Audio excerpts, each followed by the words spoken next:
The episode started showing one of the captured shadows tied to a piece of wood. Her appearance suggests that she's been left out to endure the bitter coldness of an approaching winter season. Her colleague, on the other hand, has somehow found a way out of such agony. They were the ones sent by the Silk Master to send a message to the Witchfinders about the Queen. Tamakdi Jun and the Witchfinders are trying to squeeze out information from her regarding the place where they held the Queen. She remained uncooperative and chose to savour the torment that she's in until she could not bear it anymore. The Witchfinder General told Magra that he already has the information regarding the Queen's exact location, but he will only reveal it to Magra if she will tell him if Boots can see, and if Boots is coming with them. His first question is due to Boots knowing the presence of the shadows in the camp. Magra said yes, that he can see, and yes, that he is coming.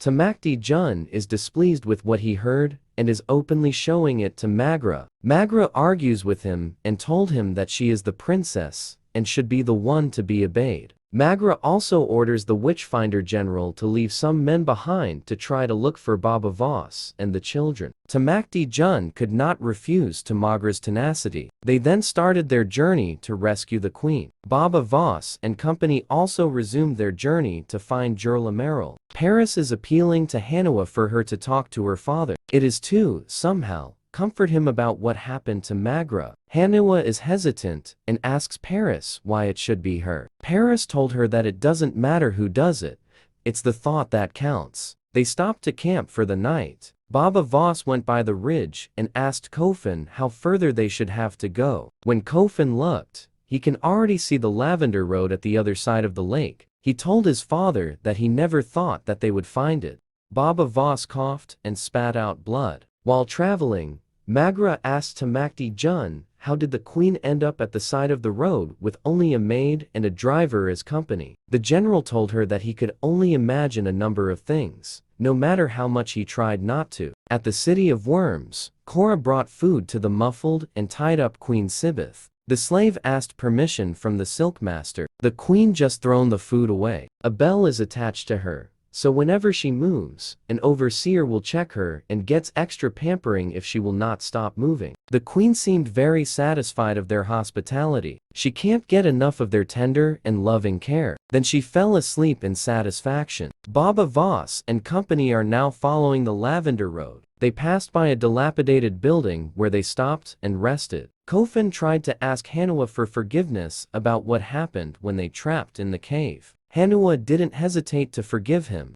Hanua then asked Kofin about what he thinks of their destination. Kofin replied that they need to manage their expectations. They should set aside what they know about Jorlameril, that they should set aside that he left his children where one of them was abused and turned into a monster. He also recalled that they never talked about their biological father without sounding sad, that they could only guess whatever reasons Jorlameril has for doing what he did. They continued their journey along the road when Paris tasted something really bad in the air. It made her puke. She said that it tasted death, which overpowered the taste of lavender. As they continued on, all the others started smelling stench that made them cough and feel uneasy. Baba Voss speculated that it's been there for days or weeks even, and guessed that it's human. What's actually there is a terrifying exhibit of beheaded, peeled off, and impaled corpses hanged like a billboard. It has messages tied on it that says, "A new world lies beyond, and a new God resides within. Enter and be seen, enter and be judged, enter and find death."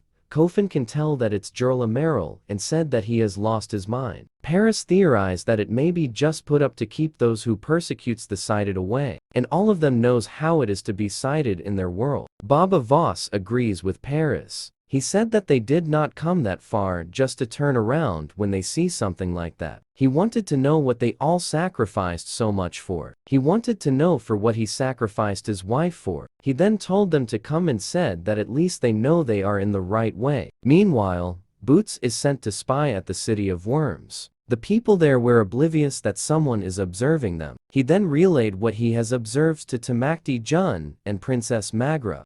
They made a plan based on the actual arrangement of buildings and workers according to what Boots have seen. Tamakdi Jun concluded that one man must stealthily do the mission. Boots volunteered, but the Witchfinder General wouldn't let him. He said that the future of the kingdom is at stake, and he would not rely it on a witch. Tamakdi Jun would do the rescuing himself. Bodies started falling down as the Witchfinder General stealthily intrudes the area. He tries to remember the order of things like walls and placement of people as he quietly stalks each and every overseer. He then gently puts them down to avoid sounding an alarm. The slaves were unaware that a man is now among their midst, breaking necks and gouging souls out of the guards' miserable lives. A guard and the silk master sensed something unusual. No overseer approached him when he called. A guard then shouted that there's an intruder. The silk master tried to get the queen up, but she bit his hand. He tried to look for his knife, but Cora stabbed his back. The queen then choked him and told him that she'd never let Cora know who she is without a plan. Tamakdi Jun continued putting out guards. The silk master succumbed to the queen's death choke and is now safe when the Witchfinder General approached her. Tamakdi Jun told her that it's alright, she's safe now. He then asked the queen how everything happened. The queen replied that she had to leave because so many are against her. Tamakdi Jun said that they'll go back to Kanzua as soon as she recovers. He then called out Magra to meet the queen. Magra is weeping as the queen touches her hand. The queen still doesn't know who she is. Magra then released her hand and stood up. Queen Sibeth then told Magra not to go until she heard the news. What she said kindled the interest of the Witchfinder General. Then the queen told them of what happened in Kanzua, that the dam destroyed the whole city, and that the gods saved only her.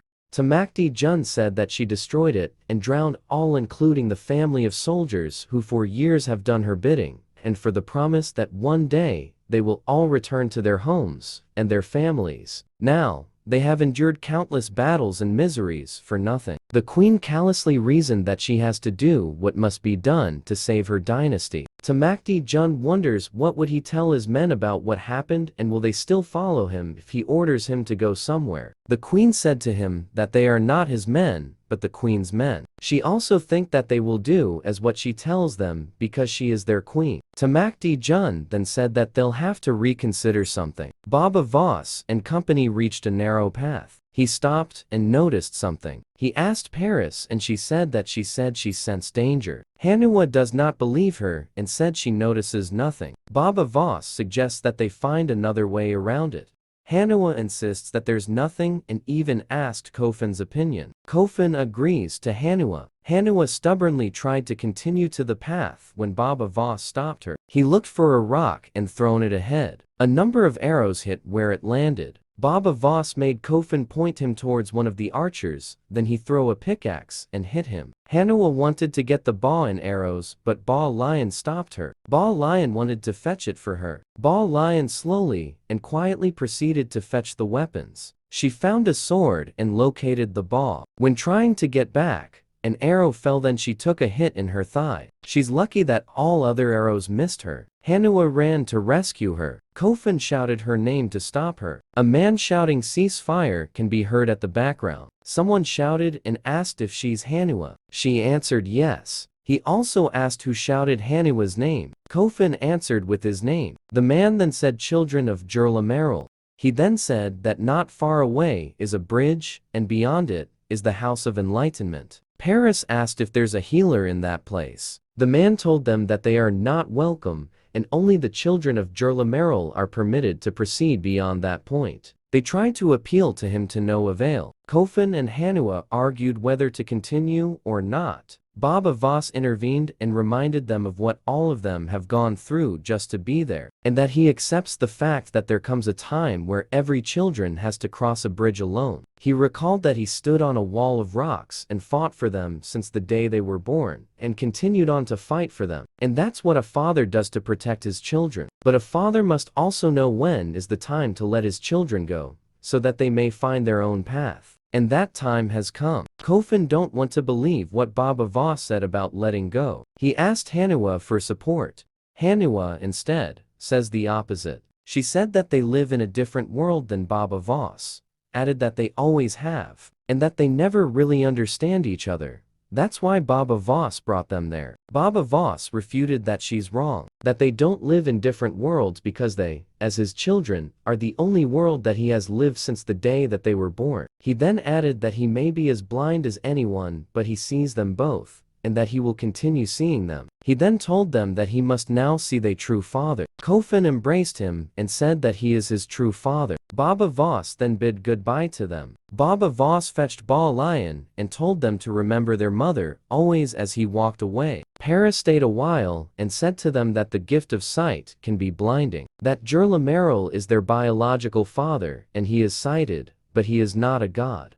She also told them that if they will start to build a new world, it must be a world for both the sighted and the unsighted with no gods among them. Then she bids goodbye to them as well. Hanua then said that she can't believe that Baba Voss has left them. Kofun told her that they are the ones who left. They then continued on their path. Paris then told Baba Voss that he sent his children alone as she caught up with them. Baba Voss answered that perhaps the best way to protect his children is to make them believe that he stopped. Paris asked if Magra told him that. Baba Voss nodded. He then told Paris that the only home he has is with his children. He has nothing else to be. Paris then asked, "So, we stay close?" Baba Voss answered, "Oh, yes, we stay close." Hanua and Kofun crossed the bridge to the House of Enlightenment. They seemed to be wondering what lies beyond the bridge. When they nearly reached the other end, a bright dazzling light suddenly shined toward them.